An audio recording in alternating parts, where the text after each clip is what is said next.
Hello everyone, welcome back to my channel Sunita Chandra. তো ঋষিকে সকাল সকাল প্রাইভেট পড়িয়ে নিয়ে এসে রান্না বসিয়ে দিয়েছি আর কি। তো রবিবারের বাজার আজকে। তো অন্যদিন তো আমাদের রবিবার হলে চিকেন হয়, তো আজকে যেহেতু শুক্রবার দিন খেয়ে নিয়েছিলাম চিকেন, সে কারণে আজকে আর চিকেন করলাম না। আজকে না একটা মাশরুম ছাতুগুলো করব। এই মাশরুম ছাতুগুলো না খেতে বাম্পার লাগে, বাম্পার একদম।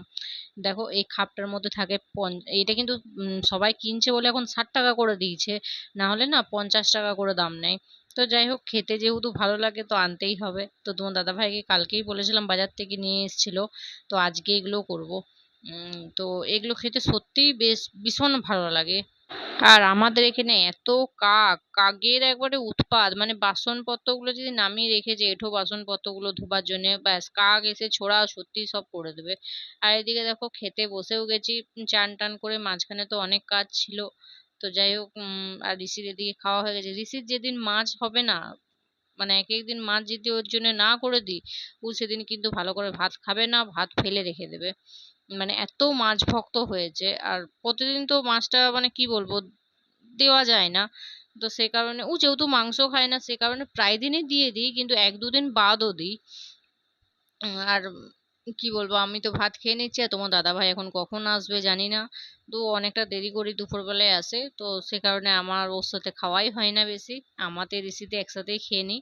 আর এদিকে দেখো সন্ধ্যাবেলায় বেগনি টেগনি করে মুড়ি টুড়ি খেয়ে ঋষিকে পড়তে বসাতে এসেছি। তো ঋষিকে পড়তে বসাবো কি, ও না একবার বললো ঘুরে আসি, ও মা ঘুরে আসি এমনি করে বলে চলে গেল। তো আমি এদিকে আমরা বইগুলো বার করছি আর কি, যে বার করে রাখি তারপরে এসে পড়তে বসাবো।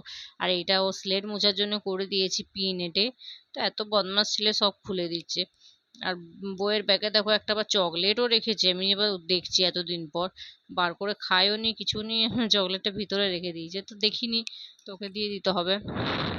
আর পড়তে বসলে ওর কি ঘুম পাচ্ছে, কি ঘুম পাচ্ছে তার ঠিক নেই। হাই উঠছে আর উঠছে, পড়তে বসলেই বলছে তো এখন থেকেই এত গাফিলতি, জানি না বড় হলে আদৌ পড়াশোনা ওর হবে কিনা। তো যাই হোক, পড়তে বসার নাম শুনলেই তো ভয় লাগে। তো ঘুম পাচ্ছে ঘুম পাচ্ছে করে ঘুমিয়ে পড়েছে একটু পরে। আর ঋষি না হিসু করে বলে প্যাম্পার্স পরিয়ে দিই। এক একদিন হিসি করে আর এক একদিন করেনি, তো বলতে পারে না কিছুতে যে হিসি করব বলে। আর বাইরের দিকটা দেখো ঘুটঘুটে অন্ধকার, আর লোকের বাড়িতে লাইট জ্বলছে অল্প অল্প, কেমন লাগছে দেখো দেখতে। আর রাতটা না ঘরটার ভিতরে ঠান্ডা ঠান্ডাই লাগছে, সে কারণে জানলাগুলোও দিয়ে দিয়েছি। আর জানলাগুলো খোলা থাকলে না মশাও খুব আসে, সে কারণে জানলাগুলো দিয়ে দিয়েছি। আর এটা দেখো আমাদের রান্নাঘরের মানে উপরের চালাটা। আর ঋষি বোতল ফেলে কোথায় খেলনা ফেলে, মানে যা তা অবস্থা করেছে। জানি না রাতে কতটা দেখতে পাচ্ছ।